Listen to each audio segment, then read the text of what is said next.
Hello, everybody. Welcome back to Politics Relaxed. I'm not.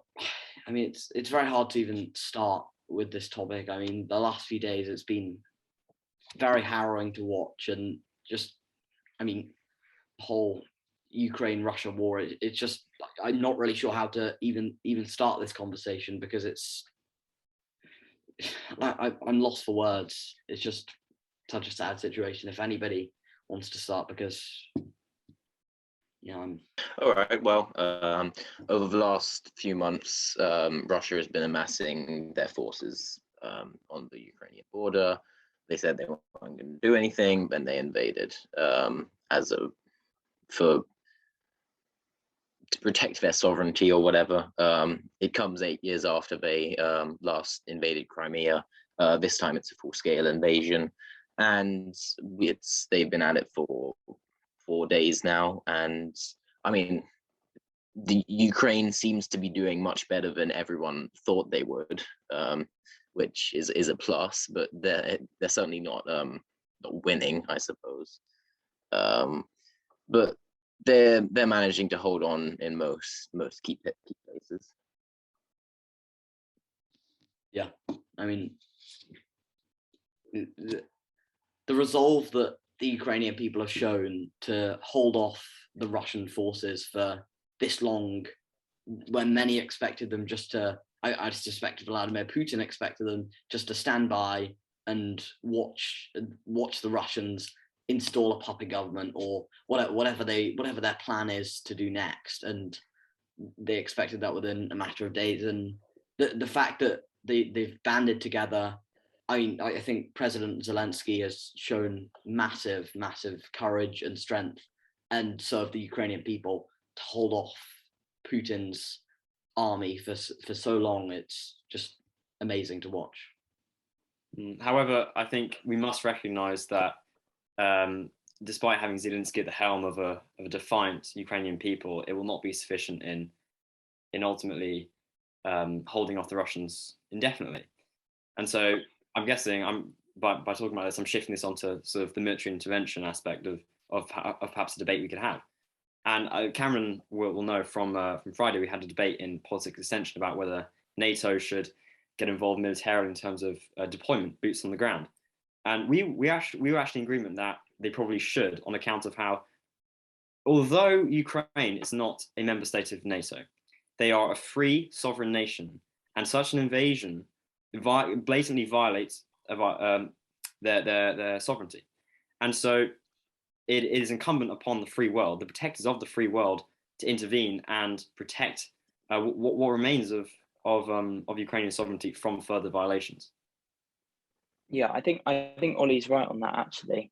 And as we said, we were in agreement on this point around NATO intervention. It's obviously a really difficult thing to talk about, considering even contemplating sending your own men, partly as part of a NATO package, to a foreign country that is fairly still, despite how close it feels, relatively distant in Ukraine, to fight an immense aggressor.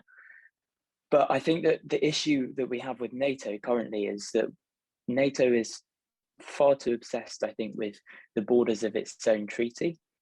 And these are not, in my opinion, really demonstrative borders, right?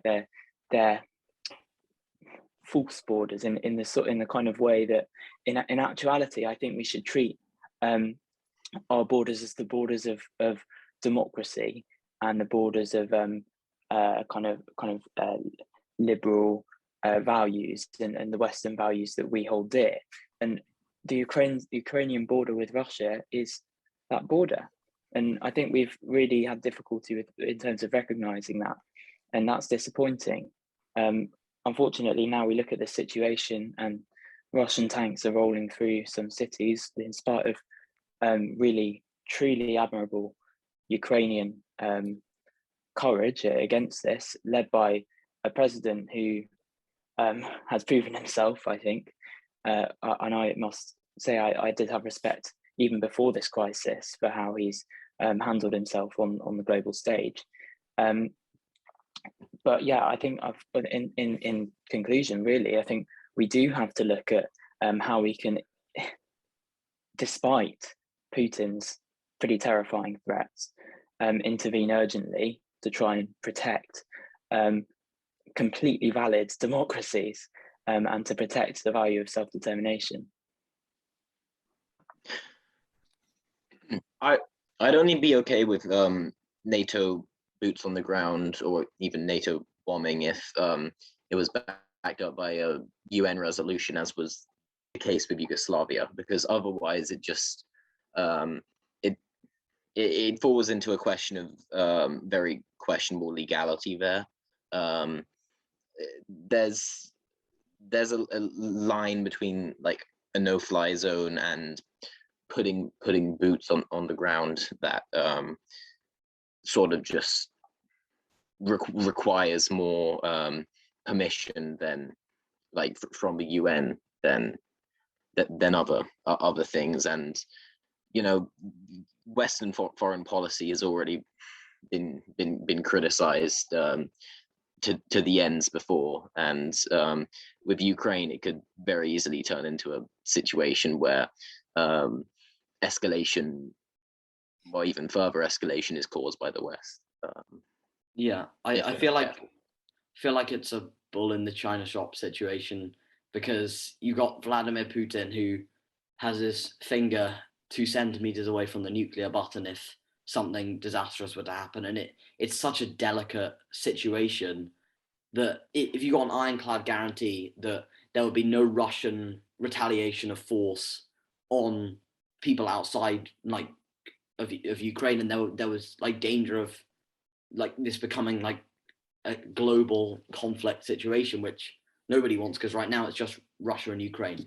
But I just have a worry that if there were to be NATO boots on the ground, I mean, it would just be it could erupt into something much more than it already is. And if you got that ironclad guarantee, I would 100% support it. But I just feel it's such a risky time when you've got a bully and a fascist basically in charge of Russia, who is erratic, who is like, I'd even go so far as to say crazed. He's like he's not acting rationally. He's not acting within the rules of what the last 5, maybe 10 years of kind of global geopolitics, the rules that are being set out for basically everyone, and that they followed them effectively. And he's broken them, and how far is he going to go? Nobody knows. Today he's been readying his like the nuclear systems within like Russia. It's just Yeah, Felix, if I just build on what you said, I fully comprehend your worries for the escalation into a wider war. However, as you also detailed, he is not thinking rationally. He's an illogical figure, and to me, this will resemble all too clearly to that of the late 1930s with another infamous dictator. And for me, it's become apparent that, as I just said, the need for military intervention surpasses other barriers, in the sense that if Ukraine is taken without excessive resistance, then there's no more buffer between NATO borders and Russia. And then the question goes, well, where's he going to go next?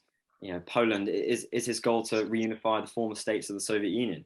So escalation, in my opinion, could well be inevitable. It's just a matter of when is NATO going to step in along that timeline. I think one thing. Well, the thing is, there's already talks of peace between Zelensky and Putin. They're very tenuous at best. Neither side really. Well, Putin just not conceding on anything, and Zelensky willing to negotiate, but not in Minsk. But you know, I think a Russian victory can turn out in three ways here. I mean, they can either just completely annex the country and keep going, or they can set up a puppet government, or you know, they can like take half of it, or they can just make Ukraine neutral, which I think is most likely in the case of a Russian victory, seeing from what they've done before in Georgia, for instance. do you even see like a functioning Ukraine if Russia do completely take over the country? I mean, as a Ukrainian population, what do you even do when you have Russian control? I mean, there's just no. Just imagine like a militarized state, just tanks on the street everywhere. It's just not somewhere that people would want to live and contribute to the Russian state. So I just see a very, very dire future either way. I mean, would you have a situation where you end up with almost half of Ukraine just leaving, just packing the bag, say, right, I'm not going to live at home. Let's go somewhere else in Europe where at least we're going to be free. We might not be at home, but we'll be free. No, I think that Ukraine will be in an incredibly difficult position in this time period we're talking about. There is no, I think, place in which a Russian occupation is going to be accepted, obviously, by the Ukrainian people. I think they've made that fairly clear. So I think that any kind of Russian control, or even any Russian attempts to kind of instigate a puppet government, as Pierce mentioned as one of the options, would be, I think, incredibly highly resisted to the Ukrainian people by the Ukrainian people. I think that they are perfectly wary of each of those potential options as the Russians are planning. The thing that we have mentioned already, of course, is that Putin has practically lost his mind, and it would appear to me he's a completely irrational actor on the global stage. So when he's thinking about this, he's not really going to be considering, I think, what the Ukrainian people, how they're going to react to which option Putin decides to go for. So I think that this could lead to a situation where Putin, again, as he has been proven to do multiple times already during this crisis, completely underestimates the strength of feeling in the Ukrainian people. And this is because I think, as we've seen over the course of the pandemic, Putin's become obsessed with history, I think, over common sense. It's a very interesting development in a man's character, a very horrific development in a man's character, to see how someone who was previously fairly careful with his actions, Crimea was premeditated for sure, but he knew that he wasn't going to go further than that, and Crimea is, at the end of the day, primarily Russian in population, so he believed it was rightfully his. But this is, it's completely out of the blue, and it's not really by his playbook to do this in this way.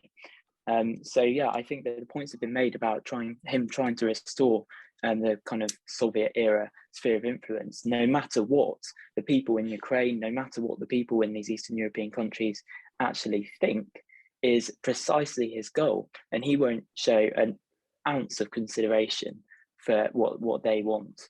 And that's, I think, how things may well play out in the long run, and perhaps why we also need to try and cut it off early. Well, Putin's backed himself into a corner with this, really, because the more that he threatened Ukraine in the past 10 years, the more that Ukraine has been willing to turn to the West. We saw it with the revolution in 2014, and we've seen the popularity of the EU and NATO in Ukraine rise substantially since then. So, but in his actions, he had to invade this time, because otherwise he would have had no other opportunity to gain influence over Ukraine. I think there is a real risk for Putin doing this, because I don't know. I think there's a lot of people in Russia who are pretty unhappy with this development, and that people have been protesting on the street. That's pretty rare occurrence in places like Belarus or Russia. And then the oligarchs seem to be more and more unhappy. Two of the big ones came out today against the war in Ukraine. Roman Abramovich's daughter as well was posting about Ukraine. Whether that represents what he thinks or not is for people to make up their minds on. And the the world community is extremely unhappy with him. China, someone's phoned. China. China was didn't veto the in the UN. They abstained. India abstained, which was a little bit disappointing, but maybe not wholly surprising, unsurprising. And the vast majority of the world community is against this. You got Russia, which is basically being a rogue state, run by a crazed dictator, and you got Belarus, which is just a puppet of Russia, which is, I mean, a tiny country in comparison to the rest of the world. So it's, in my view, it's a very silly way of going about things.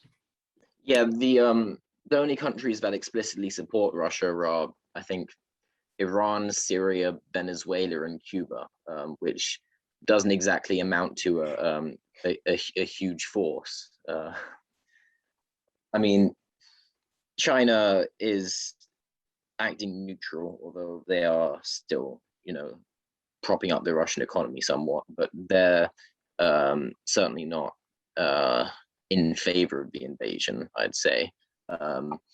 And I mean, we saw that Kazakhstan has denied sending their troops to Ukraine as well, which I think it's just demonstrating their independence a bit, I suppose. Yeah, we've used this word pariah a lot recently. Now I'm getting a little bit tired of this word. So let's just say Russia are basically completely isolated on the international stage from an outside view, right? I am still very concerned that China continue to be an exponent of delusion when it comes to blaming the West for many parts of this conflict. So I think that we've also got to be very wary of this. And I'm still personally concerned that China could use this particular conflict to kind of plan in the future for an invasion of Taiwan. And we could see these kind of aggressive countries, our adversaries, take Russia's lead, if you like, and they may well commit these kinds of acts in the future. So you've got to keep an eye on these countries, in terms of the Security Council, those who abstained, and in the wider stage, those who are actively supporting Russia. I think we've got to be very concerned about that. So, I mean, we've kind of covered everything there. So thank you very much for all coming, and thank you to you for watching. Let us know what your current thoughts are on this issue. Obviously, it's fastly developing, and I mean, I'm finding it very hard to watch a lot of the time. But I mean, what can I say? It's very sad, and I'm praying for the Ukrainian people.